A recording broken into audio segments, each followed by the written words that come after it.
fortalecimiento de la seguridad industrial en la industria del GLP. Como ustedes saben, estos eventos están siendo organizados en coordinación con la Superintendencia de Servicios Públicos y es una iniciativa que surge de un plan de trabajo que tenemos 3 gremios de Latinoamérica. Asoenergía del Ecuador, la Asociación de Gas Licuado del Perú y Gasnova. De la Asociación de Gas Licuado del Perú, tenemos el honor de contar con la presencia del señor Jovan Pastor, que es el presidente de esa entidad gremial en Perú. Entonces yo le he pedido que nos dé unas palabras de bienvenida. Entonces, Jovan, por favor, si nos ayudas con esas palabras para darle apertura al seminario, yo después presento al ingeniero y arrancamos. Pues excelente, Alejandro. Es un gusto saludarte virtualmente. Muy buenos días con todos. De hecho, para mí es un honor acompañar a Gasnova, acompañar a la Superintendencia de Colombia, evidentemente a nuestros amigos de Azogas de Ecuador y representando a la Sociedad Peruana de Gas Licuado. Este es un espacio dedicado a lo más importante en nuestra industria, que es la seguridad en la gestión del GLP. Y la verdad que muy bueno que hablemos de modelación de consecuencias, ¿no? Porque siempre es mejor anticiparse antes a que las consecuencias se anticipen a nosotros. Es muy grato para mí que estemos colaborando entre varios países donde ampliamos el conocimiento, ampliamos los espacios de discusión y compartimos experiencias y así mejoramos. Y por supuesto, ampliamos el pool de expertos que pueden entregarnos información de calidad y muy valiosa. El tema de hoy, pues, no es un tema solo técnico, Alejandro y a todos los asistentes, es un acto de responsabilidad. Es un acto de responsabilidad con millones de familias que confían en nuestro trabajo. Aprovecho finalmente para agradecerle al ingeniero César Mascaró por compartir su experiencia y a cada uno de ustedes por su compromiso con una Latinoamérica y un sector de GLP latinoamericano más seguro. Empecemos. Muchas gracias, Jovan. Bueno, ingeniero César, yo creo que ustedes en la convocatoria que les enviamos saben que es un profesional de ingeniería mecánica y energía, tiene más de 25 años de experiencia en hidrocarburos, en el sector minero, industrial en general, en actividades de diseño, mantenimiento, protección contra incendios y aplicando la seguridad en los procesos y la seguridad industrial. Tiene una experiencia muy vasta, muy grande. Entonces, le voy a pedir al ingeniero que por favor arranque con la presentación, que estamos todos muy expectantes e interesados. Gracias por apoyar esta actividad. Listo. Bien. Muchas gracias a todos en primer lugar por la oportunidad que me brindan de poder explicar y poder compartir un poco más acerca de los conocimientos, en este caso aplicados a la modelación de consecuencias, que como ya bien lo comentaron, es una herramienta hoy en día muy importante para, de alguna manera, tratar de predecir los efectos de un accidente antes de que ellos ocurran, como bien lo mencionaron, ¿no? Sin utilizar ningún artilugio mágico, sino fundamentalmente basándose en la teoría física, ¿no? Y en algunas consideraciones que pasaré a explicar a continuación. Si me permiten, voy a compartir mi pantalla y permítame, por favor, por un rato, voy a apagar mi cámara para que se pueda para tener una conexión de internet mucho más estable, ¿ok? Vale la pena también comentar que hay 3 videos que voy a mostrar aquí a lo largo de la presentación, que no tienen un audio, porque no es el objetivo. El audio en estos casos no aporta mayor valor a la presentación, así que van a ver ahí unos videos y yo los iré explicando un poco conforme se desarrolle. ¿Ok? Bien.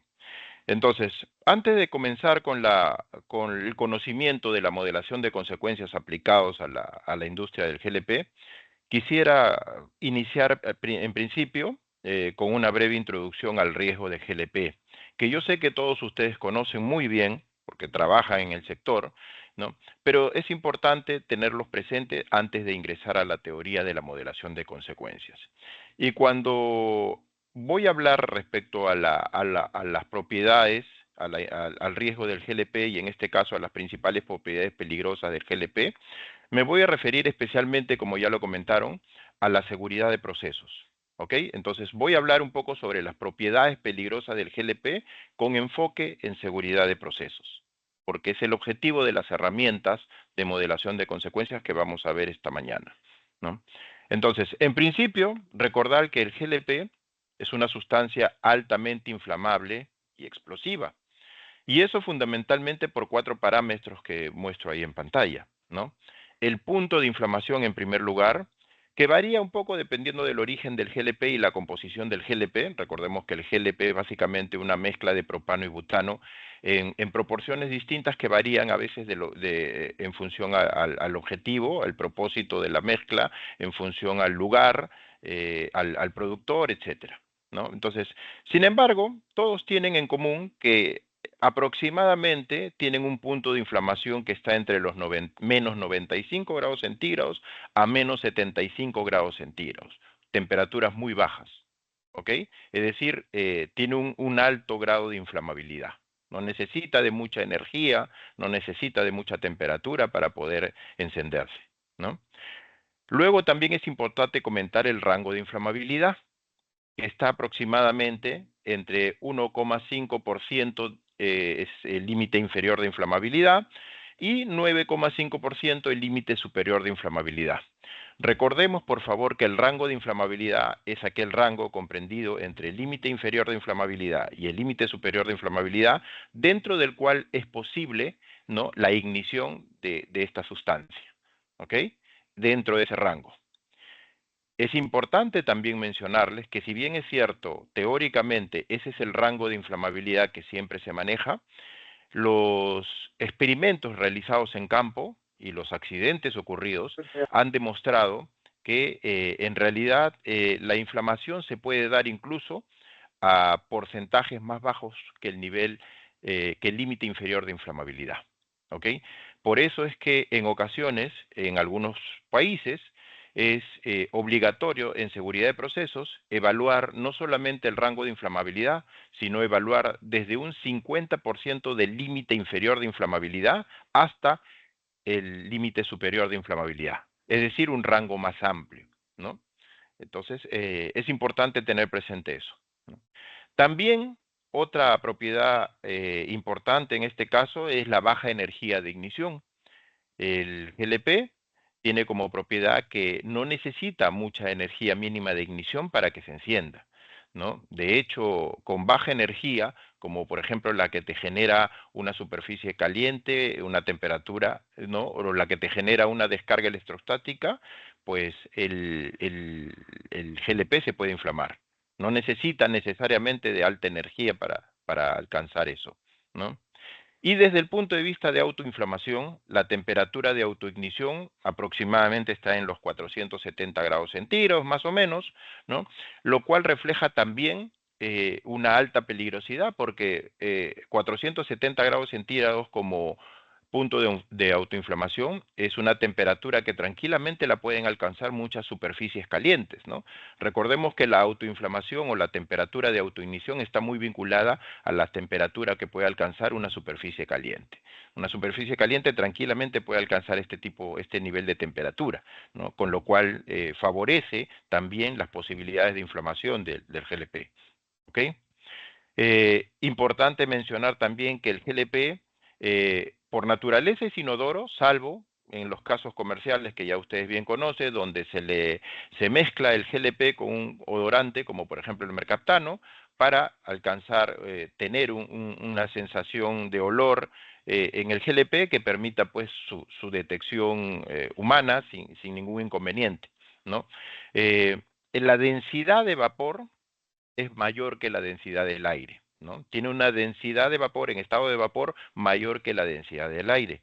Eso hace que el GLP, como ya ustedes conocen muy bien, tienda a acumularse en las partes bajas, como por ejemplo en los drenajes, en las zanjas y en los sótanos, ¿no? Las nubes que se forman por dispersión de una masa de GLP son nubes normalmente bajas que tienden a ocupar áreas inferiores cercanas a la superficie, ¿no? Y de hecho, generan un mayor peligro cuando se encuentran en lugares encerrados, ¿no? En lugares confinados o incluso mal ventilados, ¿no? Y en el almacenamiento, como ustedes saben también, ¿no? Son sustancias que se almacenan en estado de gas licuado presurizado en recipientes que si están expuestos al fuego, pues, y creo que todos conocemos eso, hay un riesgo de que se presente un fenómeno que se conoce como, por ejemplo, la bleve, ¿no? Que es una exposición a fuego externo que provoca el colapso o la rotura catastrófica del recipiente y la liberación instantánea de todo el contenido de forma inmediata al exterior.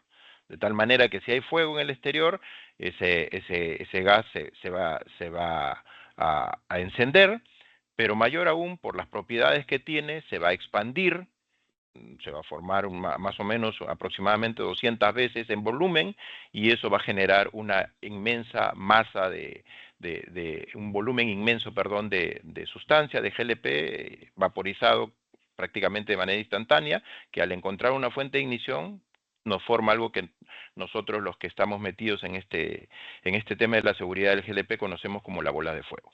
¿Ok? Entonces, estas propiedades son importantes tenerlas presentes porque las vamos a necesitar cuando hablemos ahora acerca de la modelación de consecuencias, ¿no? Importante también conocer los posibles accidentes que se pueden generar a partir de un evento de pérdida de contención de GLP.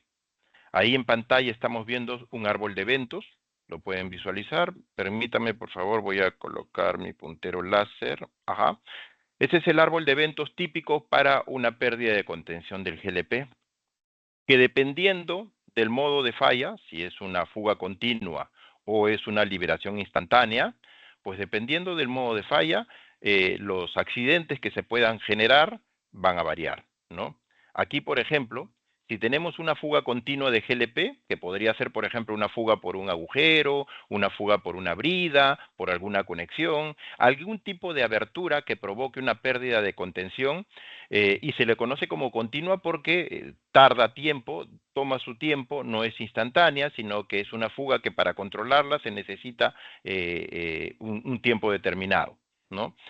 Si esta fuga continua encuentra una ignición directa, es decir, una fuente de ignición directa, pues inmediatamente se produce un fenómeno que se conoce como dardo de fuego o jet fire. ¿Ok? Es conocido como el jet fire, que es un chorro de fuego provocado a partir de la pérdida de contención presurizada, ¿no? De manera continua. Si por el contrario, esa pérdida de contención no encuentra una fuente de ignición, sino que empieza a acumularse en el ambiente, generando una nube que se dispersa en función a las condiciones meteorológicas del lugar, pues podría ser que en algún momento, durante el crecimiento de esa nube, encuentre otra fuente de ignición, que se conoce como fuente de ignición retardada. Algunos lo llaman fuente de ignición indirecta, ¿no?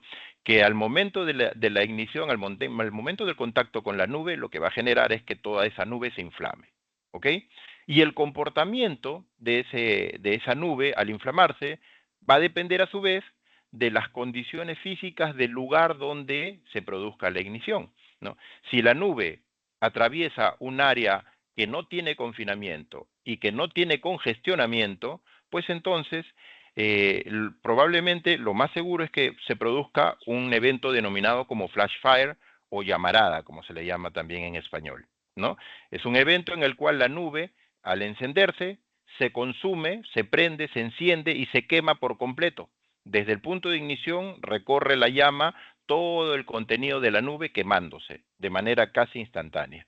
De tal forma que el daño más grave en esos casos es la quemadura que puede sufrir, por ejemplo, una persona que se encuentre dentro de la nube. ¿Ok? Pero si esa nube encuentra una zona física que presenta condiciones de confinamiento o congestionamiento, lo que puede pasar es ya no solamente una llamarada, sino además de la llamarada se presenta algo que conocemos como explosión de nube de vapor. Para que ocurra una explosión de nube de vapor se necesita, entre otras cosas, fundamentalmente que exista o bien confinamiento o congestionamiento. Esas son las condiciones más importantes para que se produzca una explosión de nube de vapor. ¿De qué tipo? Del tipo de deflagración, con una velocidad de tránsito de la llama menor a la velocidad del sonido. ¿Ok? El desplazamiento de los niveles de sobrepresión, que es el efecto principal de una explosión. ¿Ok? Entonces, en esos casos lo que podríamos tener es una llamarada o un flash fire más una explosión de nube de vapor. Y si no encuentra ninguna fuente de ignición, pues vamos a tener que la nube en algún momento va a comenzar a dispersarse en función de las condiciones meteorológicas del lugar y no ocurriría un mayor daño sobre las personas o sobre los activos que pudieran haber en la instalación, ¿no? Pero si el GLP se libera de manera instantánea, ¿ok? Es decir, todo el volumen, todo el contenido, por ejemplo, de un recipiente, de un tanque, se libera de manera instantánea, pues los eventos que tendríamos son un poco distintos, ¿no? En principio, si esa masa liberada de manera instantánea encuentra una fuente de ignición directa, es decir, en el preciso momento en que ocurre la pérdida de contención, pues tendremos dos eventos que se conocen como la bola de fuego de gas, ¿ok? Y un estallido del recipiente, una explosión, pero por estallido mecánico, físico del recipiente, ¿no? Ambos eventos son eventos que son daños muy graves, generan daños muy graves. De hecho, este es el evento clásico que ocurre cuando, por ejemplo, se presenta una bleve, ¿no? En una bleve tenemos un caso así, tenemos un colapso del recipiente, una liberación instantánea de todo el contenido de GLP de manera súbita al exterior, ¿no? Eso crece, el volumen se expande aproximadamente unas 200 veces. Si encuentra una fuente de ignición, como suele ser común, se inflama y tenemos una bola de fuego enorme encendiéndose, de la cual irradia calor, se conoce como la radiación térmica, que es el efecto principal del fuego, ¿ok? A todos lados, ¿no? Y eso puede alcanzar dimensiones catastróficas, ¿ok? En simultáneo se genera un estallido, ¿no? Por la falla del mismo recipiente catastrófica, genera un estallido del recipiente y ese estallido genera a su vez una explosión. Distinta a la explosión de nube de vapor que mencionamos anteriormente. Esto es mecánico, es básicamente por el estallido, la rotura física del recipiente, ¿no? Si por el contrario esa liberación instantánea no encontrase una fuente de ignición directa, sino es que la masa empieza a crecer, a desplazarse y le toma un tiempo hasta que encuentra una fuente de ignición retardada, pues aquí algo similar al caso anterior tendríamos también dos variantes, de que la nube, en este caso la masa, no encuentre un área confinada ni congestionada, con lo cual tendríamos pues, además del estallido que siempre va a haber por la rotura propia catastrófica del recipiente, tendríamos una llamarada o flash fire, ¿no? Pero si encuentra unas condiciones de confinamiento o congestionamiento, pues tendríamos un estallido, más el flash fire, más incluso una explosión de nube de vapor. ¿Ok? Y si no hay ningún tipo de fuente de ignición, pues sencillamente tendremos la explosión, el estallido provocado por el colapso del recipiente. ¿Ok? Es importante tener presente estos accidentes que varían en función al tipo de falla, en este caso, ¿no? Y así al momento en el cual encuentra la fuente de ignición y si es que las condiciones del lugar muestran confinamiento o congestionamiento. Es importante porque esto define los tipos de accidentes. Y los programas de modelación de consecuencias especializados, como el que les voy a mostrar el día de hoy, precisamente se encargan de predecir este tipo de accidentes. Predicen este tipo de accidente en función a la información que nosotros le brindemos, como luego vamos a ver. ¿Ok? Bien. Entonces, visto en principio, brevemente, las condiciones peligrosas del manejo del GLP, enfocado en seguridad de procesos, vamos a hablar ahora también de una manera un poco breve acerca de los fundamentos de la modelación de consecuencias. ¿Ok? En principio, debemos decir que los programas de modelación de consecuencias, como los que les mostraré hoy día, son herramientas informáticas pues avanzadas que lo que permiten es analizar las consecuencias de una liberación accidental, ya sea de una sustancia inflamable o tóxica, que se maneja mucho en las industrias, ¿no? Y lo hace pues de una manera preventiva, ¿no? Tratando de predecir los efectos, ¿ok? Esto nos permite a su vez calcular los efectos de los accidentes más típicos que se tienen, ¿no? Como por ejemplo, en el caso del incendio o del fuego, los efectos principales son la radiación térmica, que son los que pueden causar quemaduras en las personas, incluso la muerte, ¿no? O daños graves en los activos. Desde el punto de vista de las explosiones, nos permiten predecir las sobrepresiones, que es el efecto principal de una explosión, ¿no? E incluso el impulso también. Y desde el punto de vista de la toxicidad, nos permite predecir las concentraciones tóxicas que puede alcanzar una nube tóxica que se puede formar en un determinado ambiente, en un determinado lugar. Y cuando hablamos de toxicidad, es importante mencionar que nos referimos a la toxicidad aguda. ¿Ok? Hola, profe, buenos días. Gracias por el recordatorio. Pues, Bueno, en este momento, perdón, para creo que hay un esta ruido de fondo. participación, Sí, tendríamos que... ok. Sí, por favor, hay un ruido de fondo ahí. Ok, bien, voy a regresar, disculpen, pero a ver, permítame por favor. Ok, bien.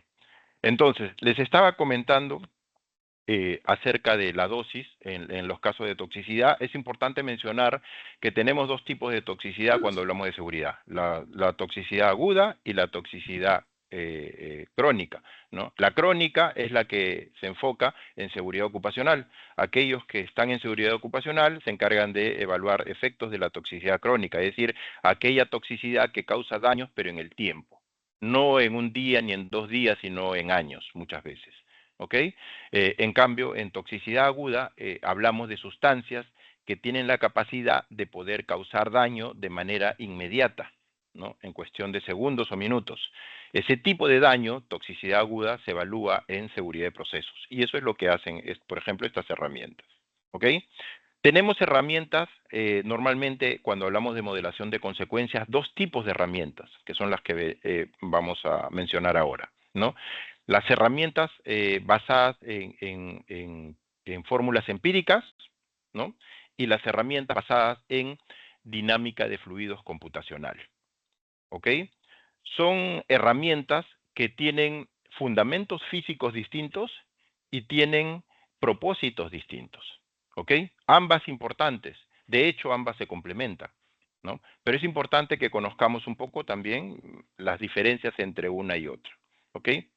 Los programas semiempíricos, los programas basados en fórmulas empíricas, es decir, fórmulas obtenidas en base a ensayos, muchas veces a escala real, ¿ok? Y en modelos teóricos propuestos por especialistas, son herramientas que nos van a permitir tener un primer grado de aproximación sobre los resultados que puede generar alguno de los accidentes que hemos mencionado anteriormente. Un dardo de fuego, una explosión, una explosión de nube de vapor, un estallido de un recipiente, un flash fire o llamarada, etcétera.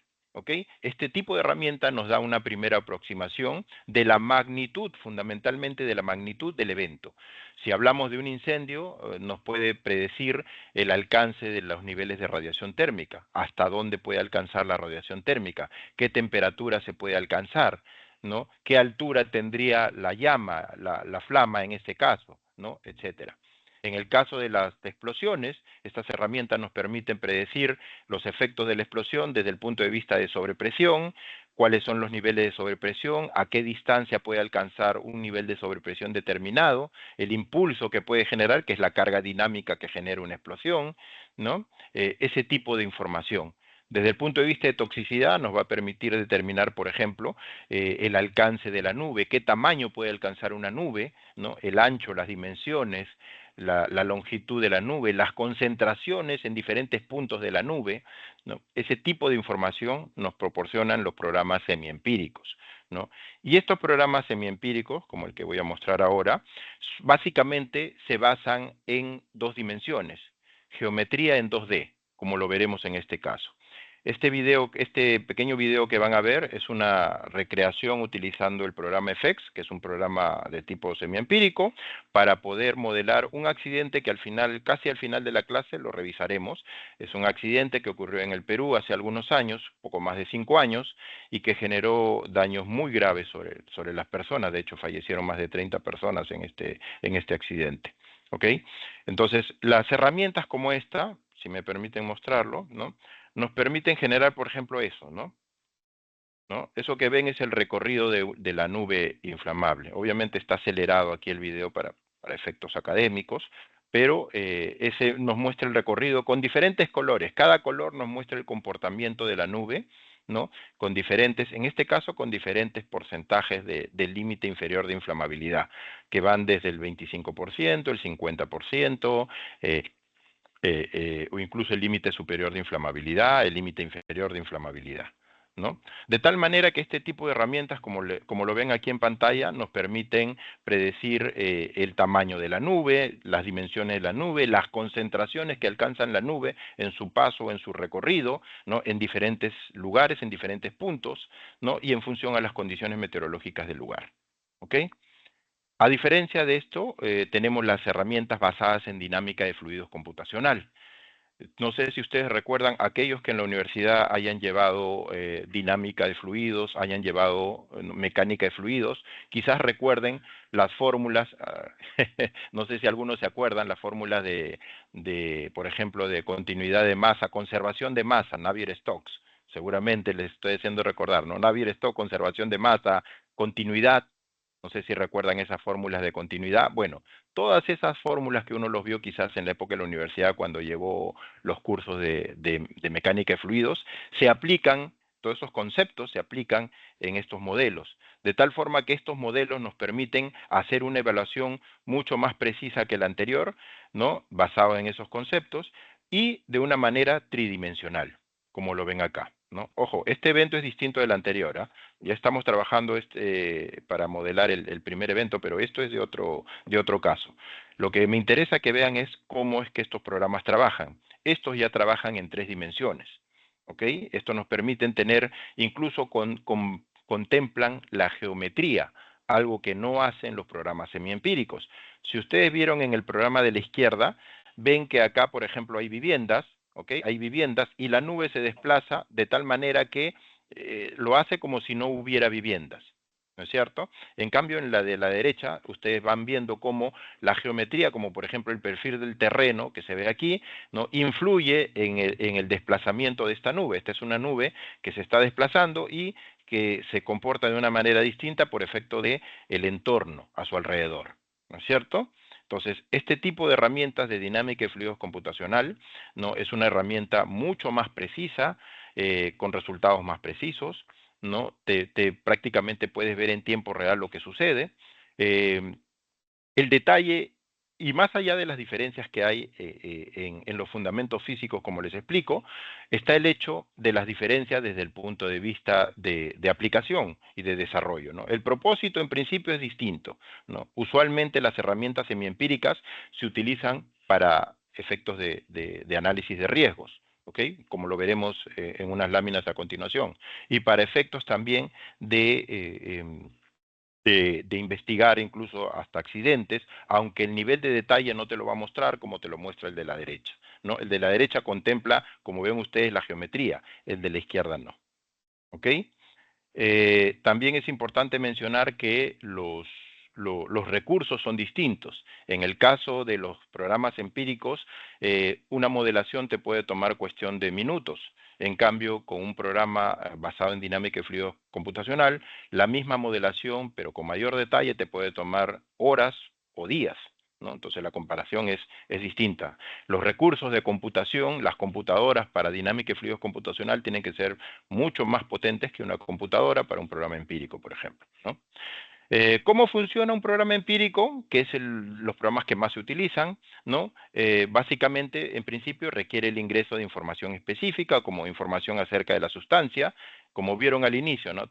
Los programas necesitan saber la densidad, el rango de inflamabilidad, la temperatura de inflamación, ¿no? La temperatura de autoignición, etcétera, etcétera. Una serie de propiedades que va a solicitar, ¿no? Dimensiones del lugar donde se desarrolla el evento y de los equipos involucrados en el evento, ¿no? Condiciones operativas, presiones, en algunos casos temperaturas también, ¿no? Y condiciones ambientales, ¿no? De la zona. ¿Ok? Los resultados, como les decía, normalmente son valores desde el punto de vista de radiación térmica, concentraciones, etcétera, ¿no? Y desde el punto de vista de gráficas nos permite ver, como ya han visto un poco, ¿no? Nos muestra gráficas que tienen que ver con el efecto del evento en función a la distancia, en función al tiempo, radiación térmica versus distancia, radiación térmica versus tiempo, sobrepresión versus distancia, sobrepresión versus tiempos, dimensiones de la llama, ¿no? Dimensiones de la nube, concentraciones, etcétera, etcétera, ¿no? Una gran cantidad de información. Y eso no solo como gráficas, sino también lo muestra como mapas, como de una manera visual, como les acabo de mostrar, ¿no? Con contornos reflejados superpuestos sobre, ya sea sobre un plano en AutoCAD o sobre una imagen satelital como la que acabamos de ver, ¿ok? Las aplicaciones, que es lo que quizás me interesa más para ustedes, en este caso en la industria del GLP, básicamente son de dos tipos. En la gestión de riesgos podemos tener este tipo de modelación de consecuencias como soporte para una evaluación de riesgo, ¿no? Cuando uno desarrolla un HAZOP, cuando uno aplica un LOPA o incluso cuando hace un análisis cuantitativo de riesgos, es necesario determinar la severidad de un evento. Cuando hacemos un HAZOP, por ejemplo, muchos hacemos en talleres HAZOP, yo estoy seguro que acá varios han participado en HAZOP, lo que hacemos normalmente es en el taller ponernos de acuerdo, imaginar el escenario y tratar de establecer algún grado de severidad del evento, sin tener mayor información, solamente en base a nuestra intuición, experiencia y conocimiento del tema. ¿No es cierto? Bueno, estas herramientas te pueden ayudar a modelar ese escenario y tener información objetiva que ayude a establecer una severidad de una manera, repito, más objetiva, ¿no? Verificación de cumplimiento normativo, como veremos a continuación. A veces las normas establecen unos requisitos que no son muy específicos, ¿no? Si bien es cierto, a veces la norma te dice la distancia mínima de separación entre un tanque y una oficina es una distancia X, a veces es así de claro, pero a veces no. A veces la norma solamente te dice ubica esto en un área que esté libre de los efectos del fuego. Ya, pero ¿qué significa libre de los efectos del fuego? ¿No? ¿Cómo determino eso? Bueno, en esos casos nos puede ayudar la modelación de consecuencias. Diseño de instalaciones y evaluación de capas de protección, por supuesto. Cuando uno diseña una instalación y uno distribuye su instalación, su planta, yo pongo por acá una plataforma de envasado, por allá pongo mis tanques, las bombas van acá, los compresores por allá, ¿no? Ese tipo de diseño se puede complementar con este tipo de herramientas, que cuando uno modela puede determinar, oye, esta distancia de separación que le estoy dando es la adecuada, está bien que los coloque a esta distancia o debo separarlas más, o puedo, por lo contrario, acercarlas un poco más. Este tipo de herramientas nos permiten validar y ayudar a lograr eso, ¿no? Investigación de accidentes, claro que sí, ¿no? Este tipo de herramientas nos permite también investigar un accidente. Ocurrió una fuga, ocurrió un incendio, ocurrió una explosión. Con estas herramientas podemos fundamentalmente recrear las condiciones del evento ocurrido, ¿no? Para tratar de obtener lecciones aprendidas. Desde el punto de vista de planificación de respuesta a emergencias, estas herramientas nos pueden ayudar a definir zonas de emergencia y zonas seguras, por ejemplo. Al poder calcular los efectos de un evento, esta herramienta nos puede decir, por ejemplo, oye, dentro de mi planta, los efectos de un accidente, llámese un jet fire, un flash fire, etcétera, pueden tener estas consecuencias, ¿no? La radiación térmica puede llegar hasta 20 metros, ¿no? La radiación térmica, no sé, pues por ejemplo, de 5 kilowatts por metro cuadrado puede llegar hasta esta distancia, de 2 kilowatts por metro cuadrado puede llegar hasta una distancia mayor. Conociendo esas distancias, uno puede establecer zonas de emergencia y zonas seguras, por ejemplo, ¿no? En el caso de la planificación de rutas de evacuación y puntos de reunión también, ¿no? Al ya poder conocer las zonas posiblemente afectadas por un accidente, nosotros podemos definir las mejores rutas de evacuación y los puntos de reunión, lugares seguros donde las personas, el personal de una planta, por ejemplo, se pueda reunir para poder estar en un ambiente, en un entorno seguro, por ejemplo, ¿no? Cuantificar los recursos y tiempos de respuesta a emergencias, igual. Si yo puedo modelar el efecto de un jet fire, por ejemplo, ¿no? Las dimensiones de la llama, el alcance de la radiación térmica, pues me permite a mí determinar si esa llama puede tocar algún equipo y comprometerlo de tal forma que pueda generar un efecto dominó. De esa manera yo ya sé que tengo que tener recursos para poder enfriar ese equipo, por ejemplo, ¿no? También puedo predecir en cuánto tiempo puede alcanzar una temperatura peligrosa que pudiera causar un colapso y de esa manera de estimar mis tiempos de respuesta a emergencia, por ejemplo, ¿no?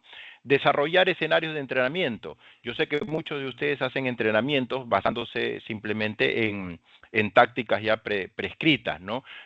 Un evento de incendio, una fuga, ¿no? Sin embargo, con este tipo de herramientas uno puede de una manera mucho más objetiva predecir, oye, si yo estoy modelando, por ejemplo, yo voy a entrenar un dardo de fuego a partir de un recipiente, ok, pero en realidad yo sé cuáles son los efectos, cuáles serían los efectos de ese dardo de fuego.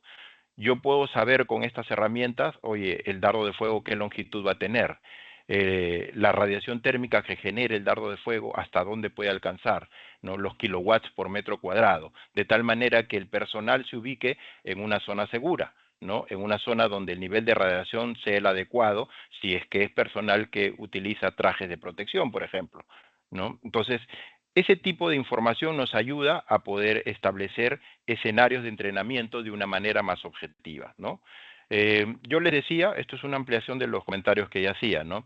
Soporte en la evaluación de riesgos, ¿no? Hablando, como les decía, de un PHA como un HAZOP, por ejemplo, de un LOPA u un ACR, este tipo de herramientas nos permiten hacer un análisis más efectivo y realista, ¿no? Nos permiten validar escenarios que se hayan identificados, nos permiten cuantificar el nivel de severidad, ¿no? En un HAZOP, yo estoy haciendo un HAZOP, no es lo mismo imaginarnos y pensar cuál podría ser las consecuencias de un accidente, a tener una modelación que me diga, mira, este es el alcance. Tú has predicho que podría ser haber un dardo de fuego y quieres analizar el riesgo de tener un dardo de fuego en un determinado lugar de tu planta, pues con estas herramientas te van a ayudar a determinar la longitud del dardo de fuego, los alcances de la radiación térmica y en verdad si es que eso puede provocar algún daño sobre las personas, si es que hay operadores que trabajan cerca o si hay equipos cercanos, si es que estos equipos pueden estar sometidos a un nivel de estrés tal que pudiera generar un efecto dominó,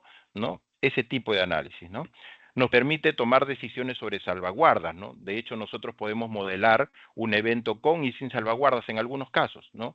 No es lo mismo tener una fuga de GLP en un recipiente por una conexión que no tiene, por ejemplo, una válvula interna, a que modelemos ese mismo escenario con una conexión que tiene una válvula interna que se puede activar en un determinado tiempo, ¿no? Obviamente la cantidad de GLP que se pierde es distinta en un caso que el otro, ¿no? Y las condiciones del evento son distintas también, ¿no?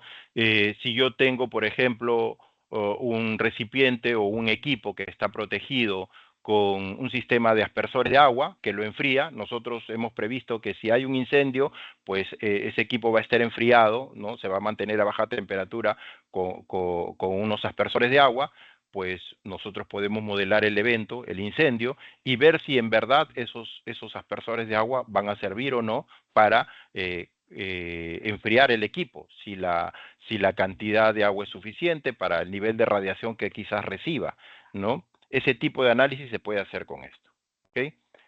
Verificación de cumplimiento normativo. Ya les decía yo que a veces hay requerimientos incluso de la norma que no son muy claros, ¿no? Acá, por ejemplo, miren, esto es un ejemplo clásico de muchos que hay en el sector, donde podemos ver que, por ejemplo, ¿no? Cuando uno protege un recipiente que está sobre superficie, no enterrado, expuesto, y que tiene un sistema de enfriamiento, la ubicación de la válvula de diluvio y de la válvula de control, esas ubicaciones que son elementos que controlan la descarga de agua para enfriar el recipiente, la ubicación de esos dispositivos está establecida en las normas, en este caso en la NFPA 15.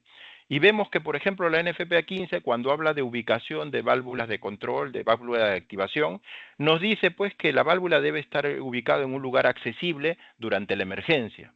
Ya comenzando por ahí un poco que nos deja, ¿no?, en el aire, lugar accesible durante la emergencia, ok, ¿no? Y luego nos dice que esa ubicación debe ser tal que incluya una evaluación de factores como estos, ¿no? La radiación térmica de una exposición a fuego, el potencial de explosiones y la accesibilidad, entre otros más que ven aquí en pantalla, ¿no? Entonces, en estos casos, por ejemplo, el uso de estas herramientas, yo les decía, nos permite predecir los alcances de la radiación de un incendio. Entonces, si lo que se busca proteger es este equipo en caso de incendio, pues tenemos que calcular los incendios que podrían generar y que se active este sistema, y a su vez si los efectos de la radiación térmica de ese evento pueden llegar o no a afectar este tipo de instrumentos que nos sirven para activar ese sistema, ¿no? O si hay una explosión, como dice la norma, el nivel de sobrepresión que genera la explosión podría ser tal que destruya o anule o afecte estos dispositivos, pues las modelaciones nos van a ayudar a eso, ¿no? Y esto es solo un ejemplo. La NFPA 58 también tiene casos similares a este. La NFPA 20 habla lo mismo acerca de la ubicación de los cuartos de bombas contra incendio. La NFPA 22, también nos habla acerca de ubicación de tanques de agua contra incendio, y nos dice que los tanques de agua contra incendio deben estar ubicados en lugares que no sufran los efectos del fuego. Pero ¿qué significa que no sufran los efectos del fuego? ¿Cómo sé yo si un lugar es adecuado para no estar afectado por el fuego? Pues utilizando este tipo de herramientas, por ejemplo, ¿no? Nos sirven también para, como ya les decía, para el diseño de instalaciones y evaluación de capas de protección, ¿no? Logramos un diseño más seguro, eficiente y normativamente viable cuando aplicamos este tipo de herramientas, ¿ok? Esto nos permite, por ejemplo, optimizar el diseño y la distribución interna de los equipos, lo que les decía, ¿no? ¿Dónde pongo mi tanque? ¿Dónde pongo la bomba? ¿Dónde pongo el compresor? ¿Dónde pongo las oficinas? ¿Dónde pongo la plataforma de envasado? Si es que fuera una planta de envasado de GLP, ¿no? Etcétera. ¿Ok? La ubicación de válvulas, ¿no? La planificación y evaluación de barreras físicas. Si yo voy a colocar detectores de gas, por ejemplo, necesito colocar detectores de gas, ¿dónde los coloco? Si bien es cierto, existen algunas normas prescriptivas que nos dan una idea de dónde colocar los detectores de gas, no nos dan mayor información en cuanto a distancia, en cuanto a altura respecto al piso, ese tipo de información de dónde lo puedo obtener de estos programas. Estos modelos nos permiten, yo les decía, predecir el comportamiento de la nube, qué longitud alcanza la nube, qué altura alcanza la nube, cuáles son los niveles de concentración en diferentes puntos. Esa información es mucho más objetiva para poder distribuir detectores de gas, por ejemplo, ¿no? Algo parecido ocurre con los detectores de flama. Al modelar yo los efectos del fuego como un jet fire, ¿no? y predecir el tamaño del jet fire, las radiaciones que emiten, yo puedo ubicar de una manera, repito, más objetiva, ¿no? Un detector de flama que apunte específicamente a la zona donde habría no solo un jet fire. De repente en un análisis de riesgo puedo ver que hay varios jet fire que pueden generarse y pueden estar todos en una misma área. Entonces puedo optimizar la cantidad de detectores de flama, por ejemplo, ¿no? Eh, Investigación de accidentes, ¿no? El uso de estos programas nos permiten recrear un accidente, de tal forma que podamos obtener lecciones aprendidas fundamentalmente, estimar zonas afectadas, evaluar barreras de seguridad, ¿no? Nos dan un soporte en el caso de peritajes técnicos y legales. Yo he tenido una experiencia apoyando un equipo de Sinermin, por ejemplo, para el evento que van a ver ahora, que lo vamos a ver aquí casi al final de la clase, en cuanto a una pérdida de contención que hubo de una cisterna de GLP en un lugar de Lima, ¿no? Lecciones aprendidas y prevención futura, también. Y en cuanto a la planificación de respuesta a emergencias, ¿no?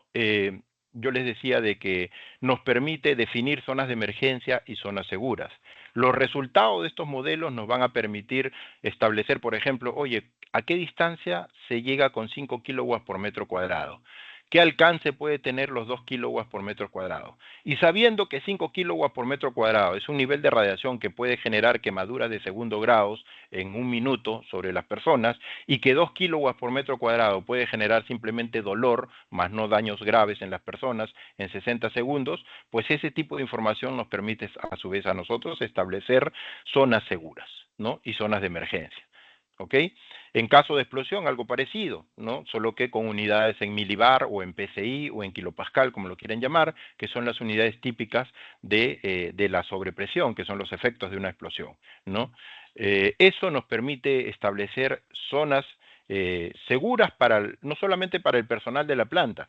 Si los efectos pueden traspasar los límites de la planta, como puede ser una bleve, por ejemplo, ¿no? Nos permite organizar de una mejor manera a los vecinos, al público. Si yo tengo a mis alrededores, en el entorno de la planta, si se tiene presencia de personas o de otras industrias, nos permite coordinar de una manera más precisa los planes de acción en caso ocurra un accidente, ¿no?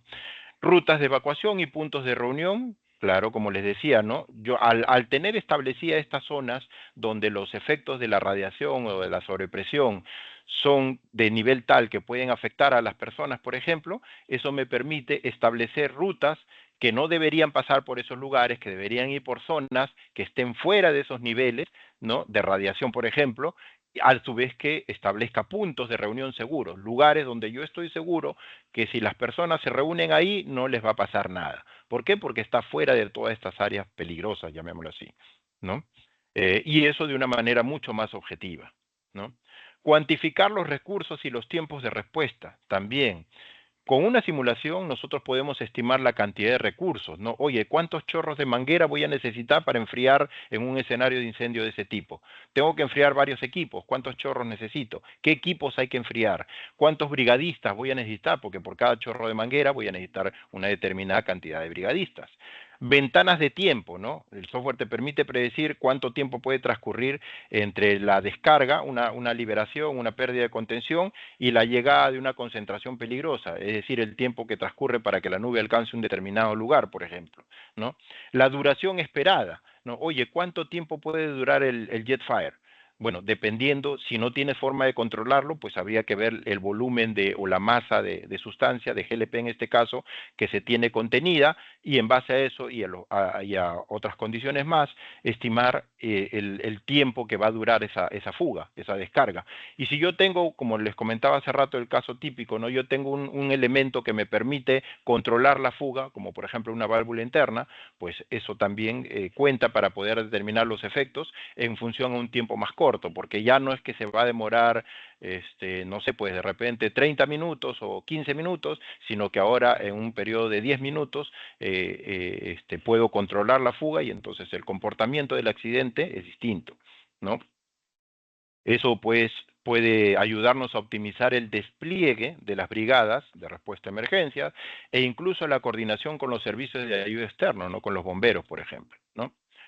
Cuando desarrollamos escenarios de entrenamiento, ¿no? Cuando yo sé que la mayoría, si no es que todos ustedes participan en escenarios de entrenamiento, los escenarios de entrenamiento se pueden mejorar u optimizar si es que, por ejemplo, diseñamos escenarios más realistas, ¿no? Escenarios basados en estos modelos que nos permitan de alguna manera predecir cuál es el alcance del fuego, cuál es el alcance de la radiación térmica, ¿no? Y visualizar de una manera gráfica los riesgos. Eso mejora la conciencia del personal en este caso, ¿no? Vamos a ver lo que es un caso práctico. Me gustaría mostrarles ahora un caso práctico. Dado que no comprenderán que no puedo modelar en este momento un un caso de una instalación real, porque tendría que contar con permiso de alguno de mis clientes. Lo que vamos a ver ahora es una modelación típica, pero de un accidente que ocurrió en el Perú hace ya un poco más de 5 años. Voy a cambiar mi pantalla, perdón. Permítame, por favor. Voy a cambiar mi pantalla porque voy a pasar a ver, a esta que está acá. Ya, sí. Vamos a ver.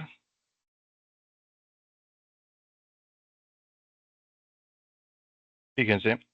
Primero, esto es un accidente que ocurrió en el Perú hace un poco más de 5 años con una cisterna que transportaba GLP, como ven ahí en pantalla. ¿Ok? Es un evento que provocó una fuga, una pérdida de contención de GLP, y eso a su vez formó una nube que se dispersó, como veremos a continuación en un pequeño video, ¿no? Hasta encontrar una fuente de ignición, y eso generó un flash fire e incluso una deflagración en algunas zonas que ya vamos a ver, ¿no? Este es el video, fíjense. Si no lo escuchan, no se preocupen porque, como les decía, miren, este es el camión que estaba transitando por una calle, ¿ok?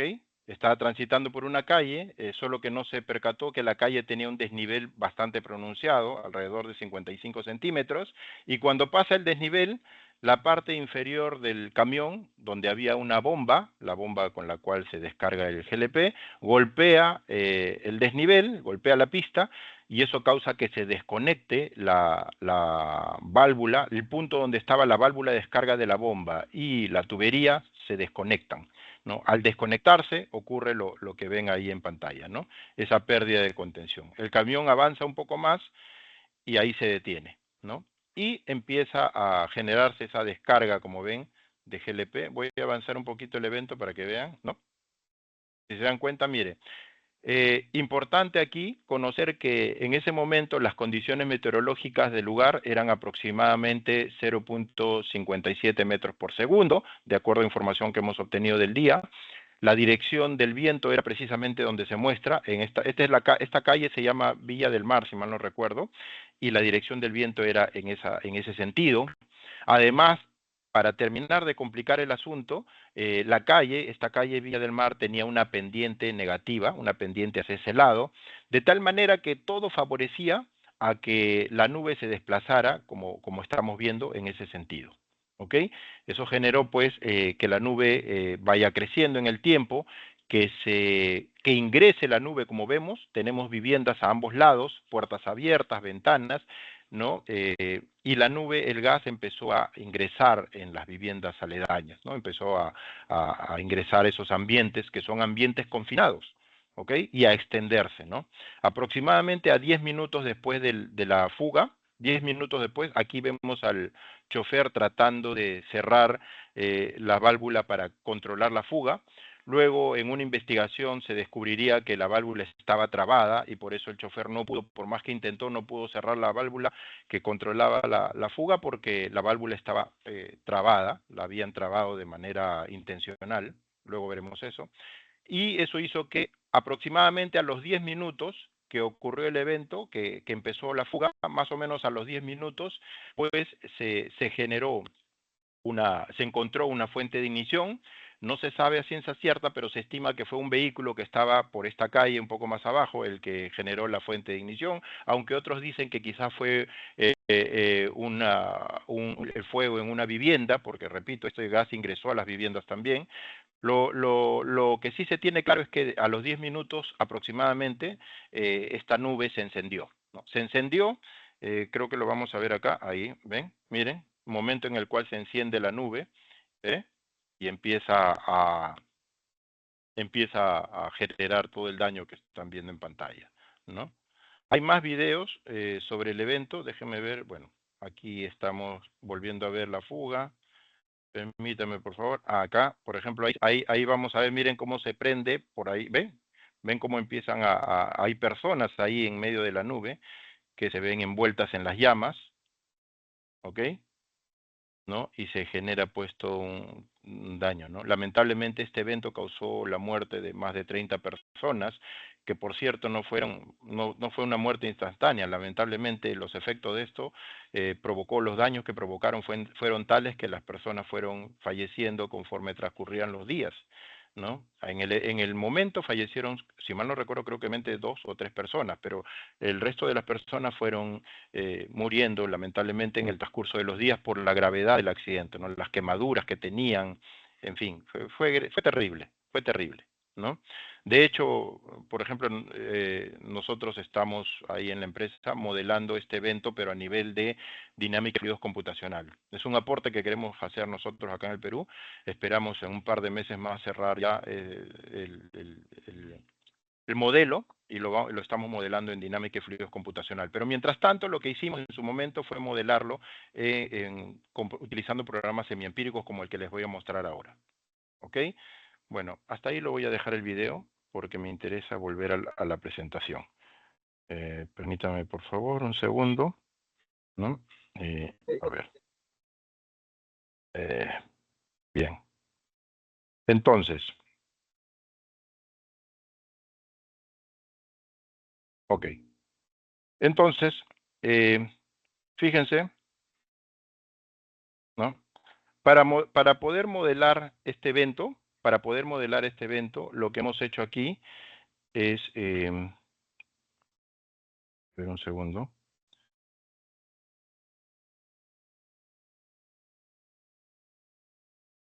Esta pantalla que están viendo es la pantalla del programa FX. Es uno de los programas que se utilizan para este tipo de análisis, de modelación de consecuencias. Hay varios programas en el mercado.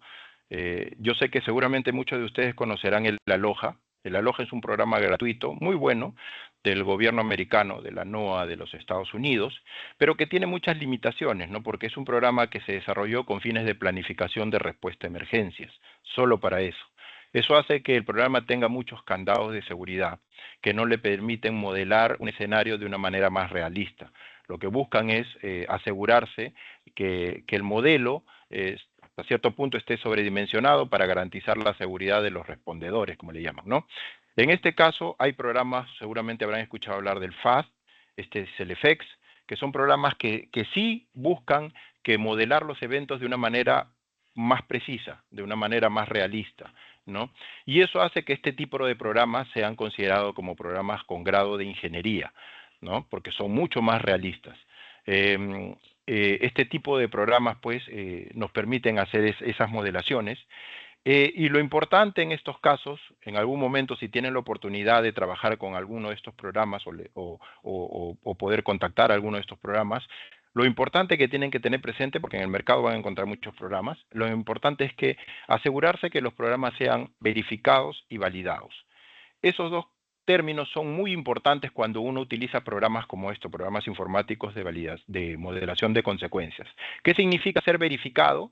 Ser verificado significa que el programa tiene que ser sometido por un tercero a un análisis para evaluar y asegurarse que el algoritmo matemático que está dentro de la computadora, dentro del programa, corra con los resultados acorde a lo que se espera. ¿Ok? Nada más, es un tema netamente algorítmico, un tema netamente matemático. Eso es la verificación. ¿Y qué cosa es la validación? En términos sencillos, ¿no? La validación es el proceso mediante el cual los resultados de un modelo, como por ejemplo un Jetfire o un Flashfire o una explosión, se comparan contra el escenario desarrollado a escala real, o sea, un ensayo a escala real, ¿no? Entonces, lo que hacen las empresas como estas, como DNB o como Hexcon, son empresas muy grandes que tienen lugares donde hacen ensayos y lo que hacen es recrear el evento, pero es una escala real, y los resultados, medirlos y compararlos contra los resultados del programa. Al compararlos, uno puede saber si es que el nivel de precisión que pueden tener estos programas es el adecuado o no, ¿no? Entonces, la mayoría de programas que encuentran en el mercado cumplen con el primer criterio de verificación. Eso yo diría que el 99% lo tiene. El problema está en la validación. No todas las empresas, no todos los desarrolladores de programas como esto tienen la capacidad de poder tener instalaciones donde puedan recrear los eventos, ensayar a escala real, meterle fuego a un tanque, ¿no? Crear un dardo de fuego, ¿no? Generar una nube inflamable y a su vez tener toda la logística necesaria para medir los resultados, medir las concentraciones en caso de nube, medir las radiaciones en diferentes puntos para poder mapear el contorno del evento, ¿no? Medir los niveles de sobrepresión que genera una explosión. Ese tipo de recursos no lo tiene cualquier empresa, solamente empresas grandes. Entonces, son pocas, yo diría que menos del 10% de los software que hay en el mercado, los que en realidad hacen un proceso de validación, que es lo más importante, asegurarse que el programa esté validado, ¿ok?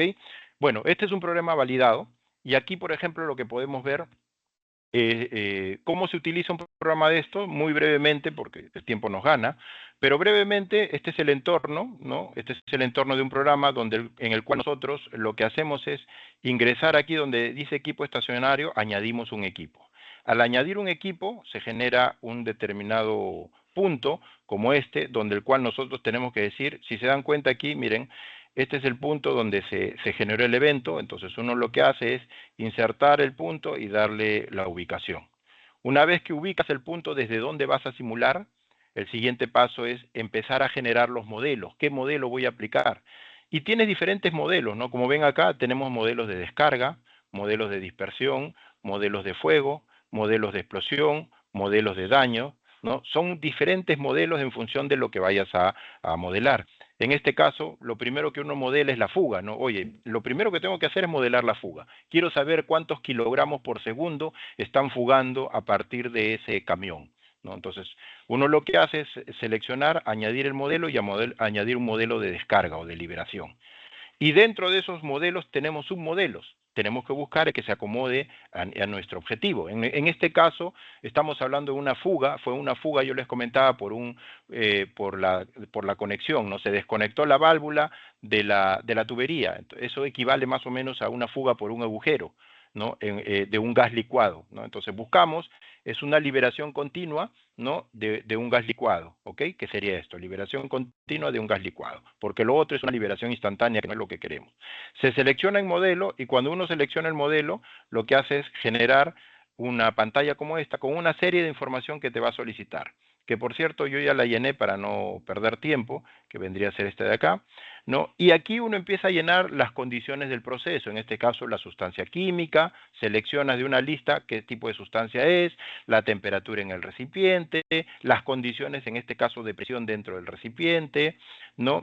Condiciones que te pide para calcular este modelo, ¿no? El tipo de recipiente, el tipo de fuga, ¿no? Una fuga a través de un agujero, por ejemplo, ¿no? El tipo de liberación, ¿no? El tipo de descarga, el tipo de modelo que utilizas para simular la descarga. Normalmente en GLP se utiliza el modelo de spray, es un modelo que considera, recuerden ustedes que cuando hay una fuga de GLP, la fuga no solamente provoca vapor, sino fugas también de parte líquida, gotas de líquido, ¿no? Por eso se llama un fluido bifásico, ¿no? Que salen también junto con el gas. Ese tipo de mezcla de sustancia se modela mejor con este modelo que se llama de liberación tipo spray, ¿no?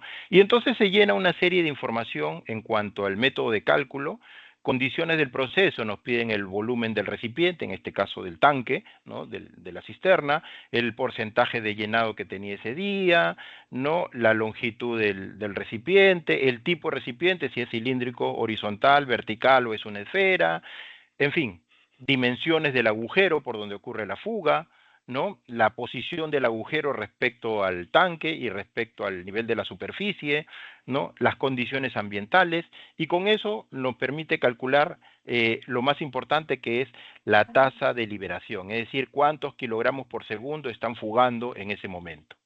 Una vez que uno selecciona y determina eso, el siguiente paso es, ¿qué más quiero modelar? Ya modelé la cantidad de fuga, ahora quiero modelar en este accidente la nube, ¿no? Quiero saber cómo se comporta la nube.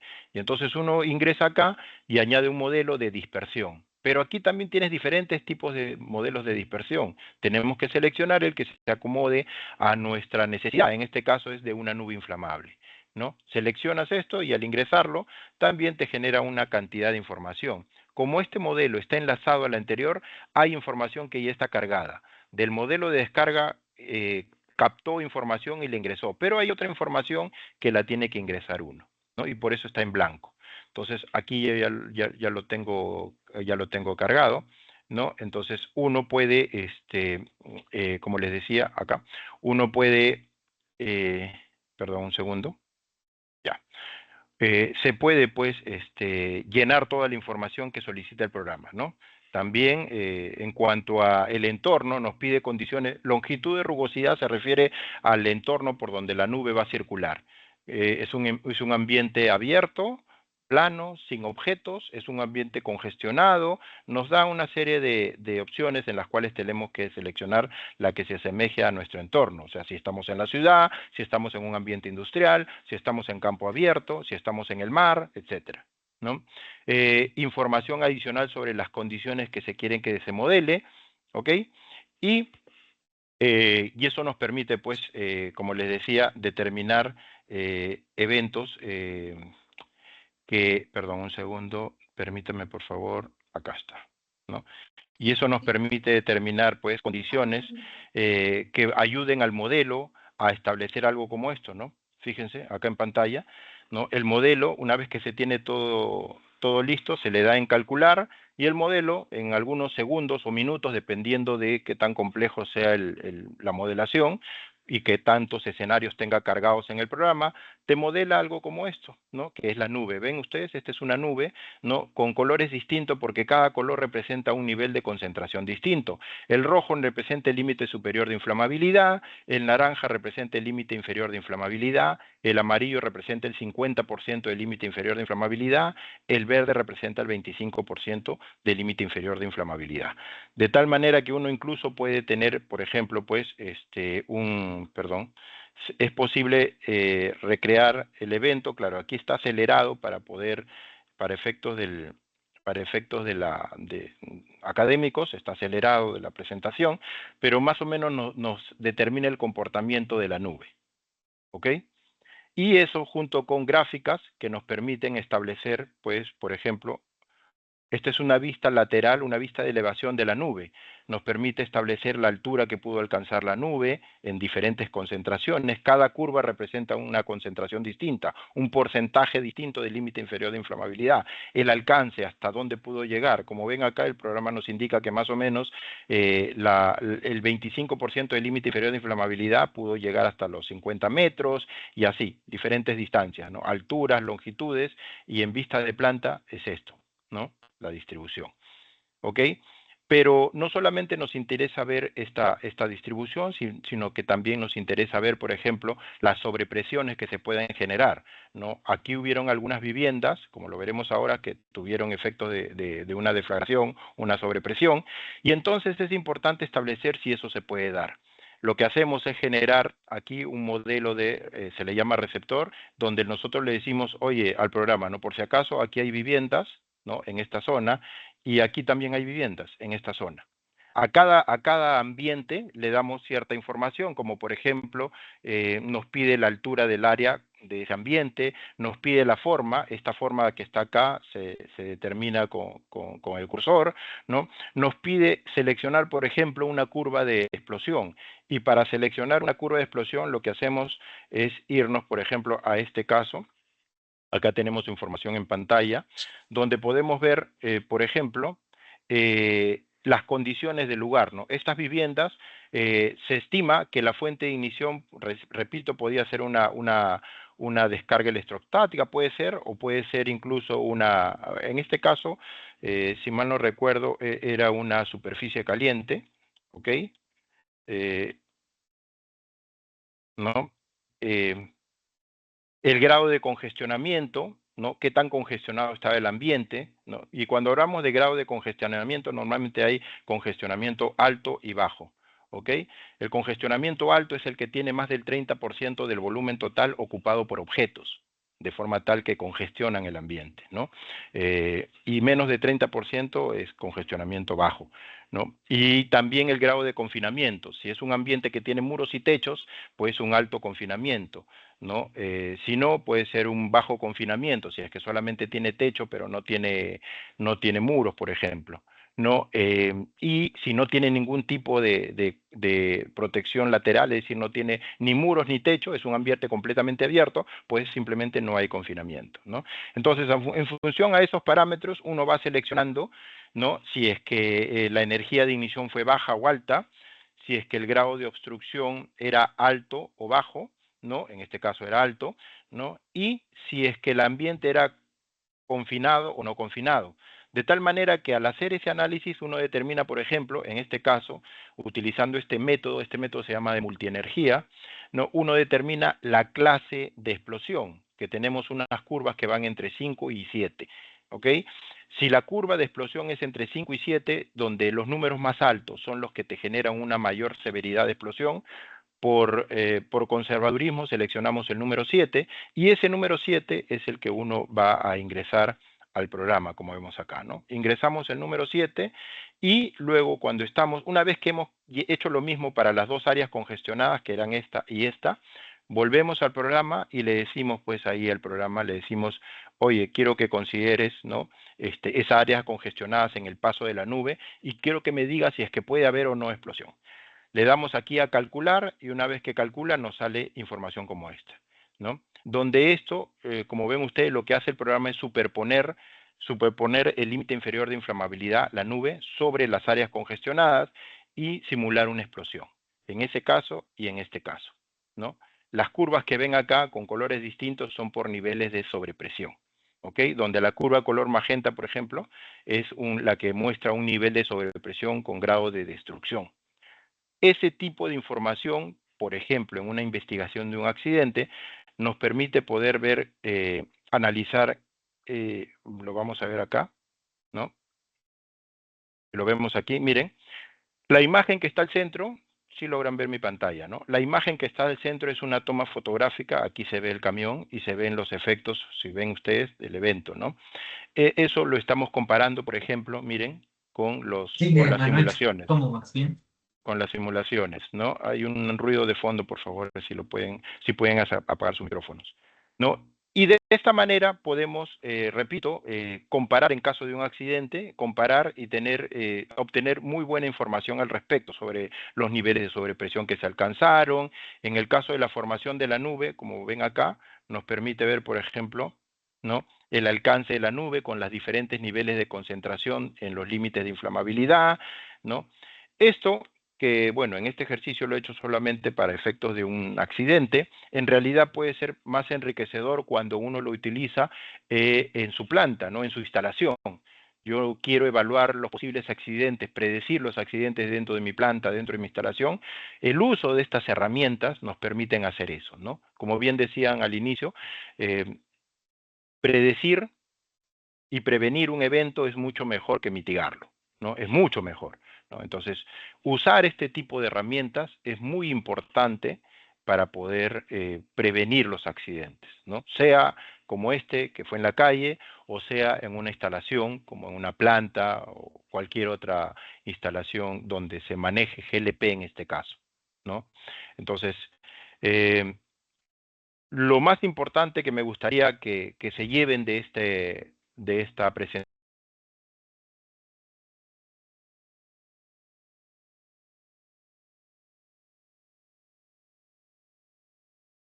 Señor César se mutió.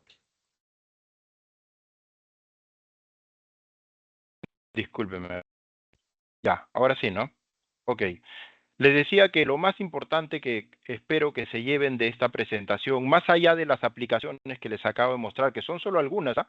Yo para la presentación, por el tiempo que tengo, he acortado las aplicaciones, pero en realidad hay muchas más, ¿no? Lo que me gustaría que se lleven es, más allá de eso, es, como bien decían, que este tipo de herramientas informáticas nos ayudan a tomar decisiones para gestionar los riesgos o para planificar la respuesta a emergencias de una manera objetiva, de una manera fundamentada, ¿no? Más allá de las creencias o incluso a veces de las recomendaciones que puedan haber en literaturas, el uso de estas herramientas nos permite poder establecer de una manera, repito, más objetiva cómo voy a responder o cómo voy a gestionar un riesgo en la industria, en este caso del GLP, ¿no? No sé si hasta ahí alguien tiene alguna consulta, alguna pregunta.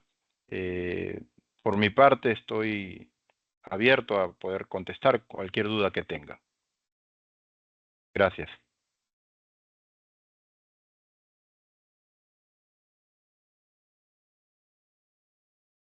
Ingeniero, ¿qué tal? Buenos días. No, Buenos días. Sí, Sí, disculpa, estos programas, digamos, tienen algún tipo de licencia, de modo que de repente la empresa en la que, bueno, estamos laborando lo pueden obtener de manera gratuita o con un costo. no, son programas que tienen licencia y tienen un costo, es correcto. Son programas, comprenderán pues que el conocimiento detrás de todo esto y la preparación detrás de todo esto y no solamente el desarrollo, sino las actualizaciones y el mantenimiento de este tipo de herramientas genera un costo, así que sí, tienen un costo. La única herramienta gratuita, confiable, que yo conozco, pero con limitaciones, es el Aloha.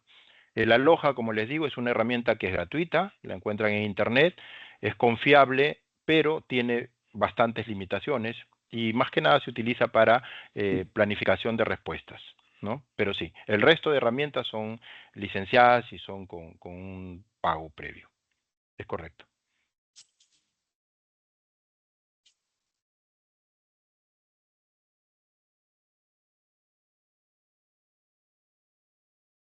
¿Hay alguna otra consulta que alguien quiera formular?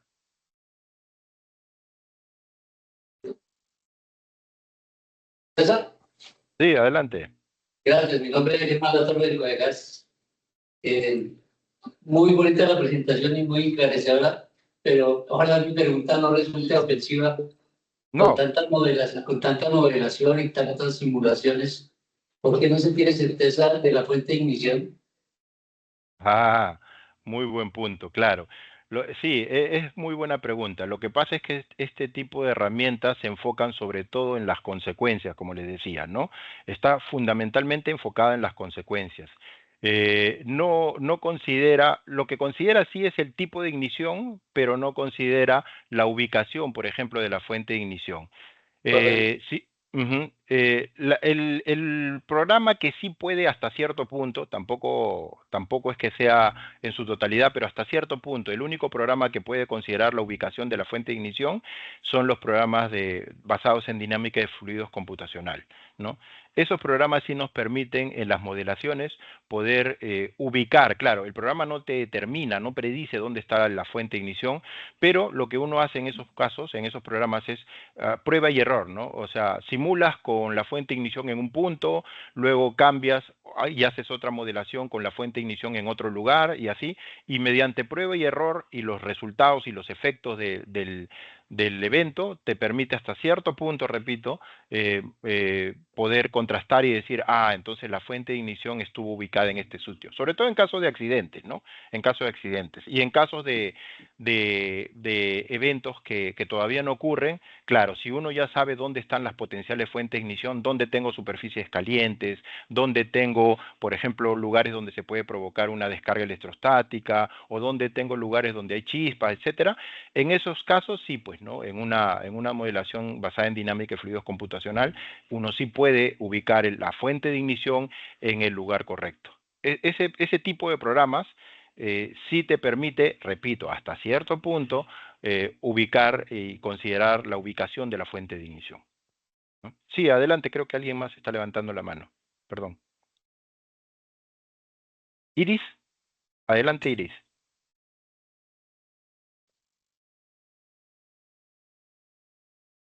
Hola Iris, creo que Iris levantó la mano o no. No, bien.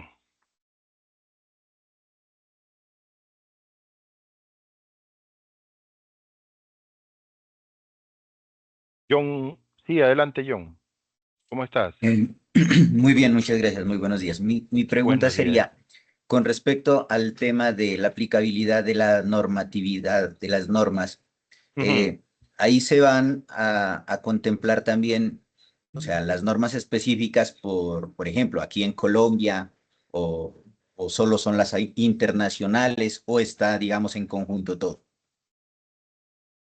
A ver, buen punto. Mira, ¿te refieres a las normas que se utilizan para desarrollar estas modelaciones o te refieres a las normas específicas de cada lugar para determinar algo en específico. Es decir, por ejemplo, no sé, un poco para entender tu consulta, John, ¿te refieres a las normas que se han utilizado para desarrollar estos modelos o te refieres a la norma específica para verificar el resultado? Ejemplo, aquí en el Perú tenemos pues normas que ya han salido, normas peruanas que salieron en el 2022, desde el 2021, 2022, que te piden específicamente hacer modelaciones en ciertos casos, ¿no? Pero no te dicen cómo hacerlo. ¿Ok? Entonces, ese cómo hacerlo se basa en normas internacionales. No sé si a eso te refieres, ¿no? Sí, de hecho sí, esa era mi pregunta con el tema de que si se basaba En los normas modelos internacionales. en normas Sí. internacionales. Y si de ahí en adelante también nosotros podemos como alinearlas con normas nacionales y digamos, no sé si se alinean también con normas, por ejemplo, la norma ambiental, si hay la posibilidad de realizar esa alineación. Ujú. Buen punto. No, mira, en ese punto hay un ruido de fondo, no sé si pueden apagar el audio, por favor. Ah, ok. Sí, mira, en ese punto, John, ¿Ya comienzo por... hablaron con ella? ¿Y aguanta para el sábado? No sé si, un favor, si pueden apagar sus micros, si pueden tener sus micros en silencio. Miren, comienzo con la última parte, John. Me preguntas acerca de de la aplicación en temas ambientales. Creo que comencé diciéndoles, este tipo de herramientas están enfocadas netamente en seguridad de procesos. Ya no tiene una aplicación directa en temas ambientales. Es decir, no me permiten medir, porque no están diseñadas para eso, no me permiten medir, por ejemplo, el grado de contaminación en el aire, ya por la presencia de esto. Directamente no es el fin de estas herramientas. Estas herramientas son básicamente para seguridad de procesos.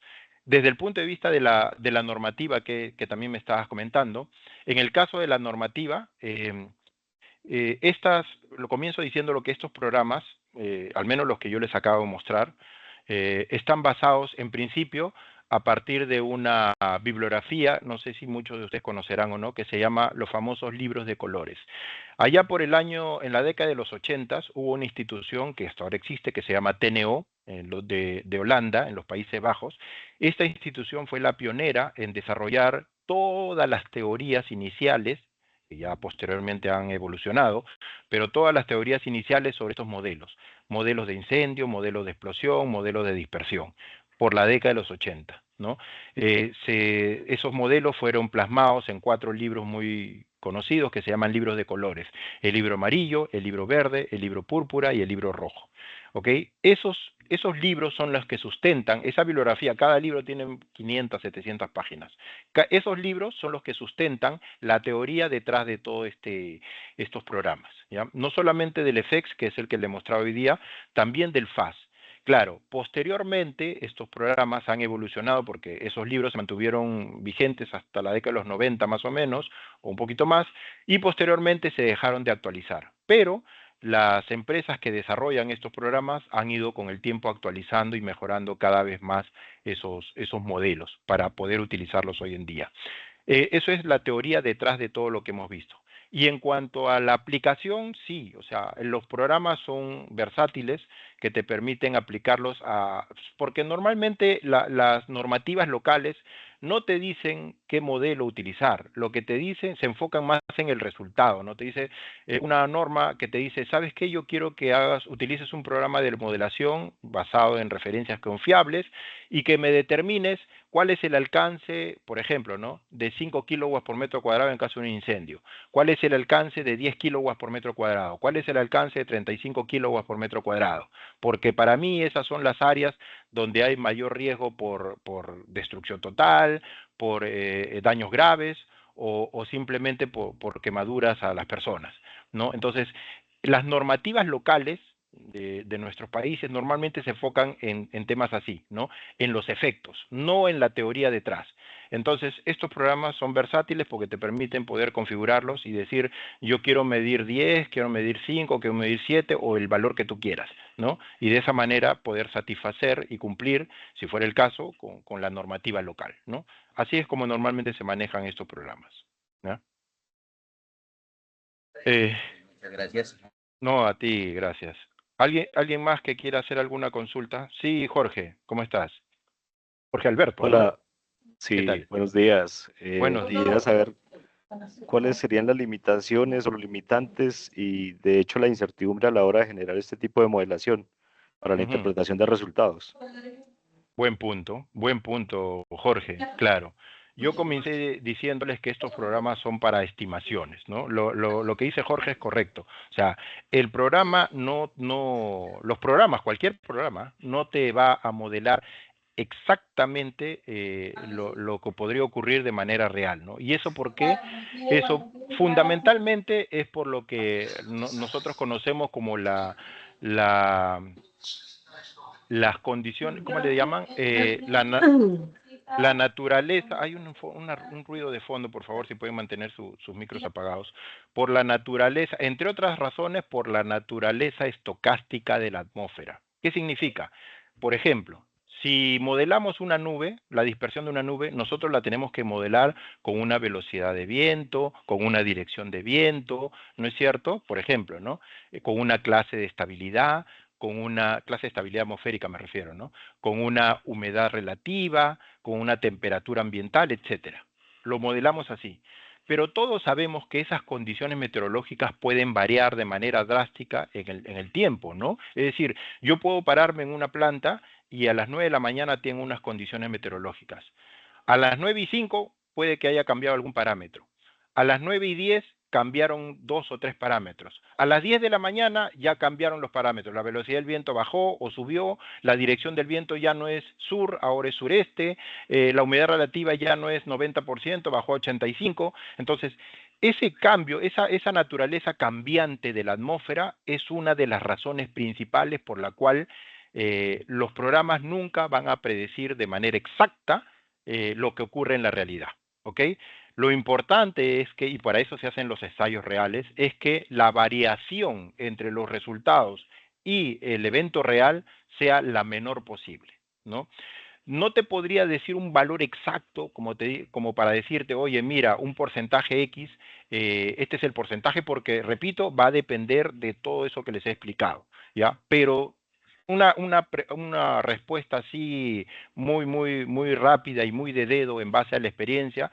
Yo que he revisado los reportes de las validaciones, que es el momento en el cual comparan el resultado del modelo versus la realidad, el ensayo a escala real, yo que he revisado esos reportes, te diría que las variaciones son menores al 10%, ¿ya? Menores en general. ¿Eso significa que tu resultado va a ser necesariamente así? No necesariamente.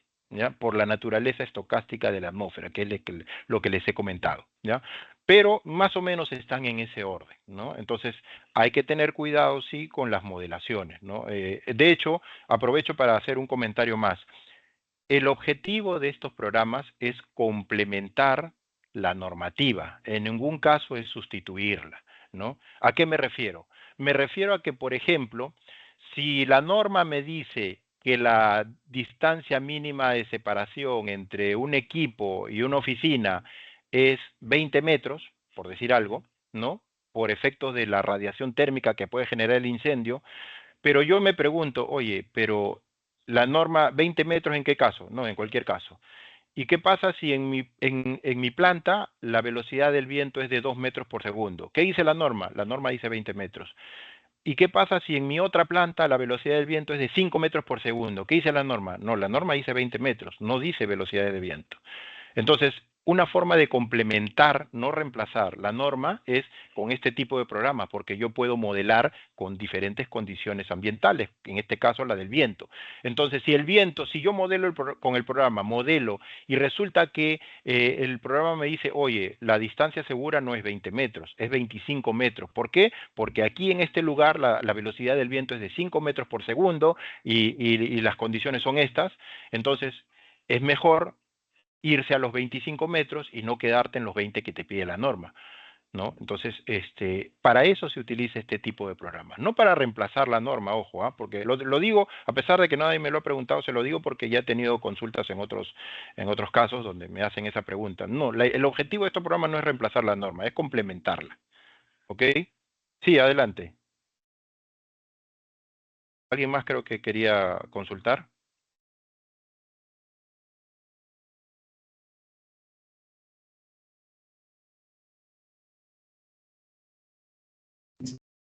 Hola.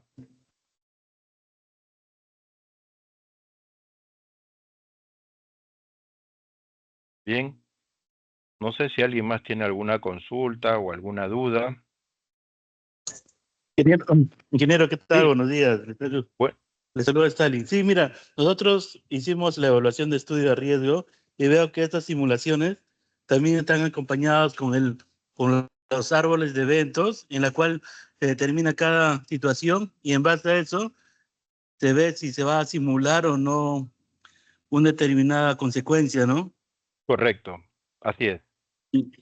Sí, eso es lo que, o sea, eso es lo que nosotros hacemos al hacer una evaluación de estudio de riesgo.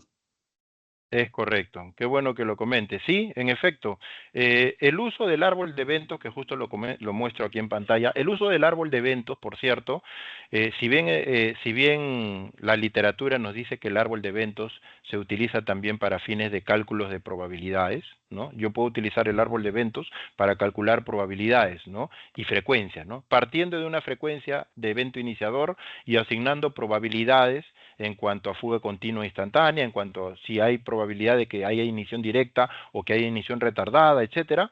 Ese tipo de análisis de cálculo de probabilidades los programas de modelación de consecuencias no lo ven.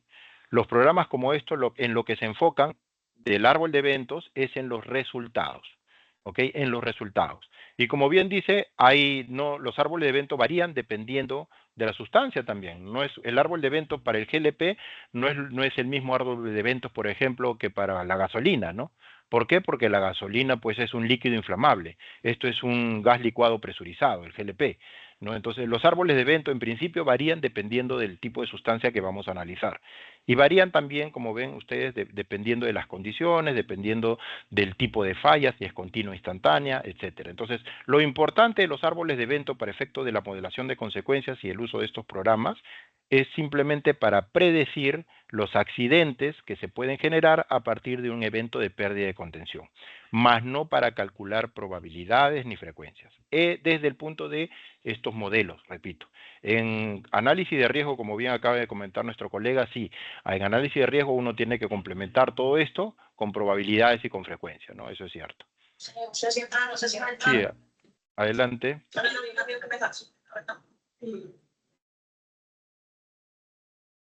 Bien, no sé si alguien más tiene alguna otra consulta, por favor, porque creo que ya se nos acaba el tiempo. César, en el varias preguntas. Una de ellas es si finalmente pudieron determinar a qué se debió el accidente en Perú y dónde pueden aprender a usar esos programas de modelación que nos mostraste hoy. Gracias. Muchas gracias. Sí, miren, a ver, primero, en ese caso, sí, se determinó, como decían, la fuente de ignición no está todavía 100% confirmada, está entre dos, ¿no? O fue una fuente de ignición dentro de una vivienda o fue un vehículo, porque hay unas imágenes que también muestran un vehículo tratando de desplazarse en el momento del evento. Pero el resto del evento sí, ¿no? Se determinó la fuga, fue por el desnivel, como vieron ahí, el vehículo pasó el desnivel, la parte inferior de la bomba golpeó la pista, se desconectó la válvula de la tubería y por ahí generó toda la fuga. La válvula interna que podía controlar la fuga estaba trancada en posición abierta, ¿no? Al parecer era una práctica, entre comillas, habitual, de algunos transportistas trabar la válvula en posición abierta porque supuestamente era más rápido cada vez que iban a despachar esos productos, llegaban a un lugar y en lugar de estar abriendo la válvula, pues la dejaban abierta, ¿no? Una mala práctica, ¿no? Por eso es que no se pudo controlar el evento, ¿no? Y los resultados son los que han visto, ¿no? Fue terrible en realidad, ¿no? Hay un informe que está colgado en la web de los INERMIN sobre el evento, ¿no? Un informe de varias páginas al respecto con imágenes y todo. Y en el caso me preguntan sobre la instrucción. Bueno, les comento, lamentablemente, no hay muchos lugares donde se aprenda de esto. De hecho, si uno quiere incluso una certificación, tendrían que ir a la fuente original, en este caso Hexcon, que es la empresa que dueña de estos programas de FEX que les he mostrado. Ellos tienen un programa de certificación para usuarios. DNB, que es también muy conocida, también tiene un programa de educación y certificación para usuarios de FAST, que es otro software similar a este. Pero fuera de eso, lamentablemente no hay muchos lugares donde aprender esto, al menos acá en Latinoamérica, ya son pocos. Igual, hay algunos lugares, no, por temas, comprenderán que por temas, no puedo pues mencionar nombres, pero si me siguen en las redes, ahí van a poder ver dónde pueden aprender de estos temas, ¿ya? Pero nada mejor, eso sí, nada mejor que aprender de la fuente original, de GESCON o de DNB. Esas son las mejores fuentes para aprender este tipo de conocimientos, ¿ya? ¿Otra consulta? Ahí veo más manos levantadas, disculpen, a ver. Sí, adelante. Hola, Oliana, creo, ¿no? Adelante. Muy buenos días, ingeniero, y saludos para todos. Me gustaría que en el chat, si se pudiera, ingeniero, que usted pudiera compartir sus redes sociales para poderlo seguir. Si es tan Ah, amable, muchas gracias. ya, gracias. Sí, de acuerdo. Ahí la voy a compartir. Y si no, me buscan como vieron en la propaganda, César Mascaro La Rosa, ahí me van a encontrar. Suelo compartir bastante información, no solo sobre estos temas, sino sobre seguridad de procesos en general, que es, como ustedes saben, una disciplina muy importante en este tipo de actividades, sobre todo, ¿no? Del GLP.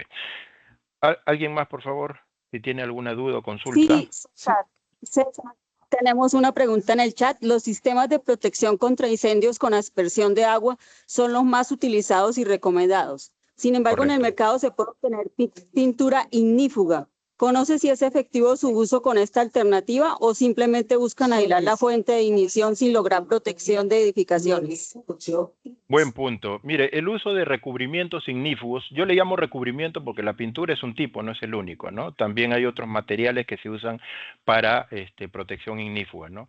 Sí, tiene, por supuesto, tiene su validez, claro que sí. Pero eso habría que someterlo a una evaluación, ¿no? No es muy sencillo, hay que someterlo a una evaluación porque los recubrimientos ignífugos, dependiendo del material, dependiendo de las especificaciones del fabricante, tienen ciertas condiciones, ¿no? Hay recubrimientos ignífugos que soportan 1 hora, hay recubrimientos ignífugos que soportan 2 horas, hay recubrimientos que soportan 3 horas, y hay que ver contra qué están hechos, contra el impacto directo de una llama, están hechos para resistir la radiación térmica, ¿no? Y si resisten la radiación térmica, están diseñados para resistir la radiación térmica, hasta cuánto resisten, ¿no? Y habría que utilizar un programa como estos que le he mostrado para calcular el nivel de radiación térmica que le llega al equipo protegido con la protección ignífuga y ver, oye, está llegando, no sé, pues 12.5 kilowatts por metro cuadrado a este equipo que está recubierto con una protección ignífuga. ¿Puede soportar o no? Ese tipo de análisis habría que hacerlo. Estas herramientas te ayudan para determinar la carga que va a recibir, la carga de calor que recibiría, el tiempo que duraría el fuego, con lo cual sería el tiempo que debería resistir el recubrimiento ignífugo, pero fuera de eso necesitas información del fabricante del recubrimiento y un análisis más detallado, obviamente, yo solamente suelto ideas, un análisis más detallado para poder evaluar y ver si es que un recubrimiento ignífugo por alguna razón puede reemplazar a un sistema de enfriamiento, por ejemplo, ¿no? Hay que tener mucho cuidado con eso. Los sistemas de enfriamiento, por algo las normas en su mayoría lo ponen como primer recurso, ¿no? O sea, como primera salvaguarda, en primer lugar siempre suelen recomendar los sistemas de enfriamiento por agua, ¿no? Están muy probados a lo largo de los años. Cuando están bien diseñados, bien calculados y bien mantenidos, ¿no? Y un accionamiento rápido, son una barrera de protección muy confiable, ¿no? Los recubrimientos ignífugos, repito, también son confiables siempre y cuando se haga un análisis como el que les acabo de mencionar, ¿ya? Entonces va a depender de cada caso, ¿ya? Dependiendo de cada caso se hace un análisis como el que te he comentado y se ve si es que lo puedes utilizar o no. Sí, adelante. César, preguntan si hay un programa para gas natural así como el que mostraste. Ah, muy buena pregunta. Bueno, este programa se usa para cualquier producto, déjeme decirle, no solamente para GLP. Yo lo he mostrado la aplicación en el GLP.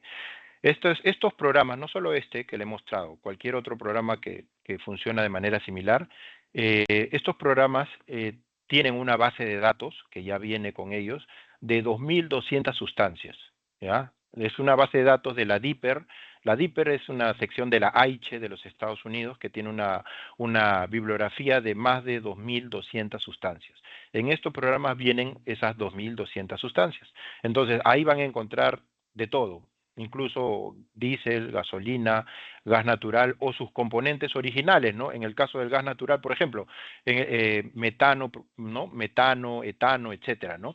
De hecho, usualmente lo que yo hago, por ejemplo, es, si quiero modelar gas natural, a la empresa le pregunto, oye, ¿cuál es la composición de tu gas natural? Ellos me dan la composición y me dicen tanto porcentaje de metano, tanto porcentaje de etano y así sucesivamente, y lo que hacemos en los programas es hacer la mezcla.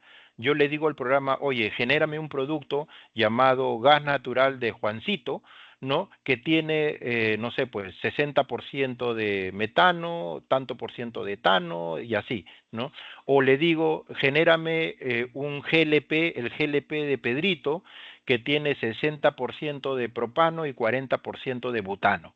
Y te va a generar el GLP de Pedrito con esas condiciones, ¿no? Entonces, en este tipo de programas tiene esa versatilidad, ¿no? Tenemos sustancias ya cargadas, 2.200 sustancias, o podemos crear una sustancia. Incluso puedes ingresar una sustancia nueva, ¿no? De hecho, eso me suele pasar en los casos, por ejemplo, en las industrias químicas, donde se manejan a veces sustancias nuevas que no aparecen en esta bibliografía, en esta biblioteca, y entonces uno tiene que crearla, ¿no?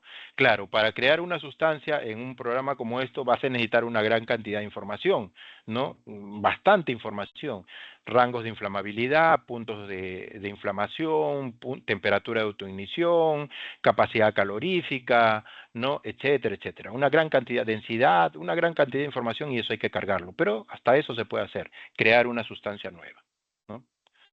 Bien. ¿Alguna otra consulta?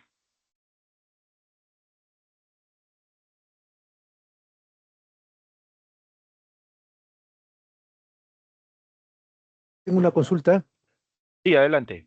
Preguntan ¿Cómo está? si la NFPA la pueden obtener de manera gratuita o no. No. Miren, las NFPA, en la página web de la NFPA, hay, creo, algunas de las normas, no todas, hay algunas normas que uno las puede visualizar de manera gratuita en línea. Ya, pero claro, la mayoría de normas hay que adquirirlas, no hay que comprarlas, no hay que tenerla, o la compras directamente o pagas una membresía por un año y te dan acceso a todas las normas, ¿no? Yo lo que tengo, por ejemplo, es esa, ¿no? Tengo pago una membresía anual y tengo acceso a todas las normas de manera virtual, ¿no? En línea, ¿no? Por si acaso. ¿Alguien está haciendo un comentario? Perdón, creo que lo interrumpimos. Adelante, por favor, no recuerdo quién fue. Sí, gracias. Gracias, buenos días también con todos. Este modelo de análisis de consecuencia también podría ser utilizado por las autoridades, por ejemplo, que regulan el tránsito, la circulación en las diferentes vías, ¿no? Porque a diferencia de una instalación fija de almacenamiento, donde tiene industrial o una planta o de almacenamiento de combustible, en el caso de transporte, pues es una unidad que circula por diferentes zonas urbanas y fuera de zonas urbanas, ¿no? Parece muy importante que también las autoridades puedan regular, por ejemplo, no solamente para combustible, sino también para los materiales peligrosos en general, ¿no? Llámese horario de circulación, rutas por las cuales debe circular estos tipos de camiones. No sé si hay alguna experiencia en ese sentido, en tipo de análisis para otro tipo de materiales peligrosos o en general o para zonas así a nivel urbano. Muy buen punto, Jaime, muy buena pregunta. Te agradezco la pregunta. Mira, sí, claro que sí. Si bien es cierto en Latinoamérica, y digo Latinoamérica porque yo he estado en varios países y no he visto que haya lo que tú comentas, pero sin embargo nosotros lo hemos hecho para algunos clientes y esto sí se hace y está regulado en Europa, ¿no? En Europa, por ejemplo en España, está regulado hay normas, hay leyes locales que establecen que se tiene que hacer, incluso más allá de una modelación de consecuencias, se tiene que hacer un análisis cuantitativo de riesgo para rutas de transporte. De tal manera que uno utiliza esta herramienta que se llama FX, la que yo he mostrado, y un complemento es otra herramienta que se llama Risk Curves, que es para alcanzar el nivel de análisis cuantitativo de riesgo, ¿no? Esta herramienta FX calcula consecuencias. ¿Qué nos falta para hacer un análisis cuantitativo de riesgo? Nos falta frecuencias y probabilidades. Bueno, el programa Risk Curve es un programa que complementa esa parte, ayuda a desarrollar las frecuencias y probabilidades, de forma tal que uno combinando los dos programas puede desarrollar un análisis cuantitativo de riesgos. En el caso de rutas de transporte, en efecto, en otros países como España, por ejemplo, se hace una evaluación. Uno determina y uno hace un análisis cuantitativo de riesgo para varias rutas, ¿no? Y en base a ese análisis uno puede determinar cuál sería la mejor ruta, porque el nivel de riesgo en cada ruta va a variar dependiendo, y justo tú lo decías muy bien, ¿no? Va a variar de qué, dependiendo de las horas, por ejemplo, ¿no? No es lo mismo que un camión cargado con GLP, por ejemplo, circule por una ruta, ¿no? a las 2 de la tarde o que circule pues a las 10 de la noche, ¿no? La frecuencia, como bien dices tú, el tráfico es distinto, ¿no? No es lo mismo que un camión circule por una ruta donde tiene viviendas aledañas muy cerca de la vía, ¿no? A que circule por otra ruta donde no haya muchas viviendas. ¿Qué cambia ahí? Cambia la densidad poblacional, es decir, la cantidad de personas expuestas a un posible evento, a un posible accidente, ¿no? Ese tipo de parámetros, como la densidad poblacional, como la frecuencia y las horas en las cuales circula el vehículo, como las condiciones del terreno, si es todo plano o hay pendientes, todo ese tipo de análisis se hace en una evaluación, en lo que se conoce como un análisis cuantitativo para rutas de transporte, de riesgo para rutas de transporte, ¿no? Entonces sí, es algo que nosotros, por ejemplo, hacemos para algunos clientes que nos piden.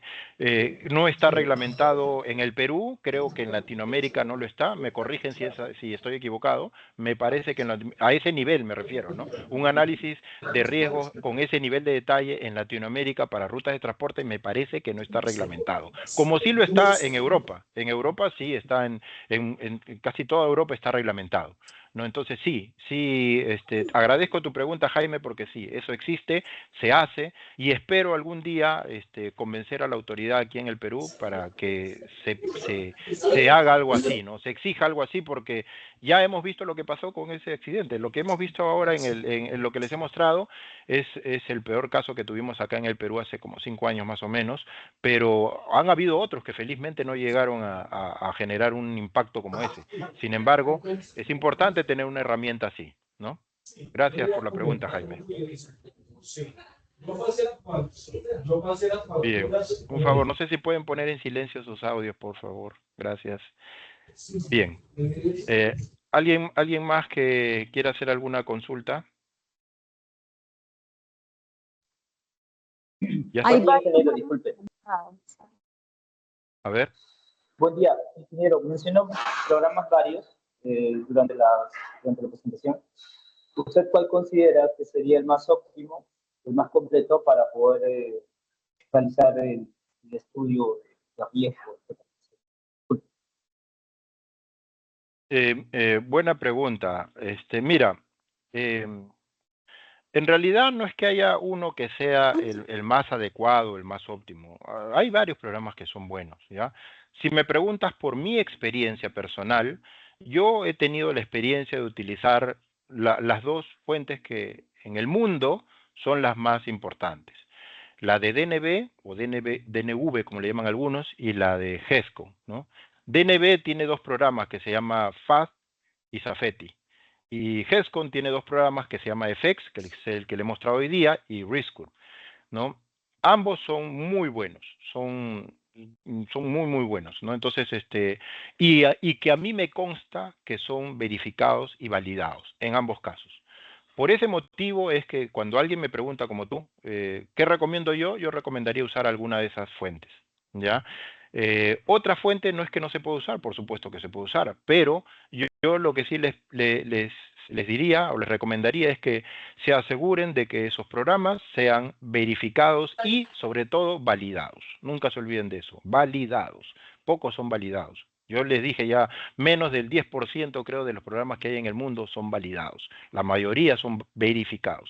Entonces, asegúrense de eso nada más. Y después, si cumple con esos dos requisitos de ser verificado y validado, pueden utilizarlo. No hay ningún inconveniente. Bien, adelante por favor. Creo que había más consultas.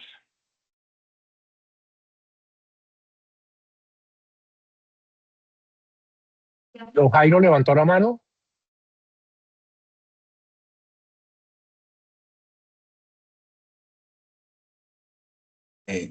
No sé si soy yo, no, ya la bajé, ya realicé mi consulta, gracias. ¿Ya hiciste la pregunta? Sí, creo que John Jairo ya la hizo. Sí, señor, bueno. ya me la contestaron, gracias. Bien. Ok, perfecto. ¿No hay más preguntas entonces?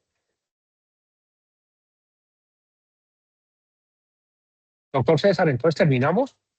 Sí, por mí terminamos. Les agradezco a todos, a ustedes por la oportunidad, a Gasnova, a la Sociedad Peruana de Gas Licuado y a las demás asociaciones latinoamericanas por la invitación. De verdad que ha sido un honor para mí poder participar en esta pequeña presentación y compartir un poco de experiencia y conocimiento sobre el tema. Y a los participantes también de la sesión les agradezco por toda su participación, por sus preguntas, sus dudas. Espero haber estado a la altura de sus expectativas y igual, cualquier consulta más adelante estoy a disposición. La presentación se la he compartido, si no me equivoco, ayer a Gasnova, a los representantes de Gasnova, así que si alguien la solicita, creo que a través de ellos la pueden conseguir. Gracias. Bueno, ingeniero, muchas gracias. Muchas gracias a la superintendencia, muchas gracias a la Asociación Ecuatoriana, a la Sociedad Peruana de Gas Licuado y muchas gracias a todos por su asistencia. Nos vemos en el próximo webinar que organicemos. Hasta luego. Hasta luego, cuídense. Gracias, que estén muy bien. Muchas gracias. Hasta luego. Muchas gracias. Hasta luego. Buen día para todos, muchas gracias. Hasta luego. Muchas gracias, hasta luego. Gracias. Muchas gracias, que estén muy bien. Gracias.